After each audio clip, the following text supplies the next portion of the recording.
Aynaya baxanda nə görürsünüz? Əlbəttə ki, özünüzü. Səliqə-səhman yaradırsınız, ayna eybləri göstərir, siz də onu aradan qaldırırsınız.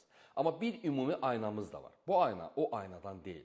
Bu ad ayna ilə bağlı xoş təəssüratlarımızı alt-üst edən qurumun adıdır. Narazı olmayan çox az adam tapılar bu qurumdan. Uzaq olmayan keçmişdə qalstuklu müəllimlərin əlini qolunu sallaya-sallaya bulvara, velosiped sürməyə getməsi barədə hazırladıkları biabırçı videoçarxı yəqin ki, unutmamısınız. Baxmayanlar mənim şəxsi Facebook, TikTok, Instagram, YouTube platformalarımda aynanın velosiped zolağı başlıqlı detallı izahlı video ilə tanış ola bilərlər. Bir qrup ayna əməkdaşının nümunə olmaq üçün bulvara gedib velosiped sürməsi, yol hərəkəti qaydalarını pozaraq avtomobili qanunsuz park etməsi, yuyulub təmizlənmiş ayna əməkdaşlarından ibarət 2 nəfər sərnişin əyləşdiyi avtobusu şəxsi xidməti avtomobili kimi istifadə edən rəsmi ayna əməkdaşları velosiped sürməyə getməsi və sair gülünc kadrları ilə yaddaşlara həkk olan qurum niyə rəğbət qazana bilmir? Çünki bizə velosiped sürməyi öyrədən, bizə velosiped sürməyi diktə edən ayna rəhbəri, hörmətli Anar Rzayevi bir dəfə də olsun velosipedlə işə gələn görmədik.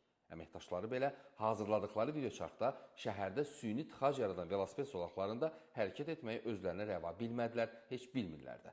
Bu zolaqlar nə üçündür?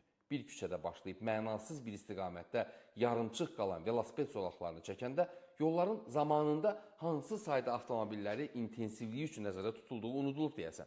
Axı bu yollar çəkiləndə, küçələr salınanda nəinki avtobus, heç velosiped zolağı da ya da düşməmişdi. İndi avtomobil sayı da artıb. Küçələr isə yeni deyil, dar küçələrdə avtobus zolaqlarına dözə bilərik. Amma əlavə olaraq bu velosiped zolağını niyə belə xaotik etmişsiniz? Nə əldə etmişik? Hansı əsaslı statistika var? Velosiped zolaqlarında yalnız piyadalar gəzir, bunu görürsünüz. Görüntü xatirinə bu qədər insana zülm etməyə dəyərmi? Həqiqətən də bu zolaqlardan səmərəli formada istifadə etmək olarmı və olurmu ümumiyyətlə? Velosiped zolaqları çəkiləndə necə araşdırma aparılır və qərar necə verilir?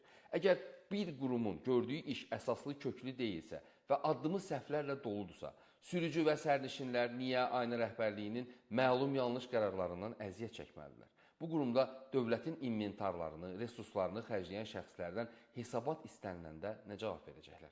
Hər gün bir qara ideya ilə şəhəri rəngləyən ayna hansı istiqaməti hədəf götürüb? Neçə zolağın yararsız olduğunu görüb rəngləri silən ayna dövlətə, vətəndaşa dəyən zərər necə ödəyəcək? Bu axı, qardaşının şirkətini rəhbərlik etdiyi qurumda daşımacılığa cəlb etmək qədər asan iş deyil. Yollarda əziyyət çəkən sürücülərə yazılan cərimələr, keçirdikləri stres, yaşanan gərginlikdən sonra bir sıra ərazilərdə zolaqları ləğv etmək fəaliyyətinizdə mövcud olan fəaliyyətsizliyinizin göstəricisidir. Siz axı paytaxtı laboratoriya, insanları da təcrübə sıçanı hesab edə bilməzsiniz.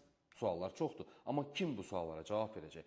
Suallara cavab verməli olan ayna rəhbəri Anar müəllimin media ilə görüşü az qala bağlı qapılar arxasında keçirilir. Videoları da səssiz yayımlanır, interşumu da belə söndürürlər, görüşüldü, danışıldı, müzakirə olundu və s. və ilaxır. Anar müəllimdən müsahibə almaq xoşbəxtliyi mənə nəsib olub. Anar Rzayev danq rəhbəri olanı Dövlət Avtomobil Nəqliyyat Xidmətindən gedir söhbət. Müsahibə zamanı özünün rəhbərlik etdiyi qurumda danqda qardaşına məxsus şirkətin fəaliyyətinə şərait yaradıldığını da etiraf eləmişdi. Daşımacılığı vermişdi ona. Bu barədə səhv etmirəmsə brifinqlərin birində açıqlaması da var və bu məsələyə aydınlıq gətirib.